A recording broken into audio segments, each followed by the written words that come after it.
અંદર વિભાગ કેવી રીતે પડે છે એ તમે આમ વસ્તુઓ જુઓ, આગળ જુઓ. એ ચીકી કેવી છે અને એને આ મશીનની અંદર કેવી રીતે રાખીને કેવી રીતે ભાગ પાડવામાં આવે છે જુઓ.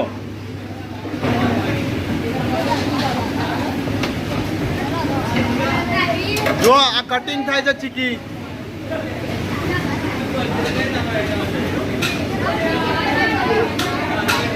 આ કટિંગ થઈ ના ખવાય લ્યા. મારું ખાય છે.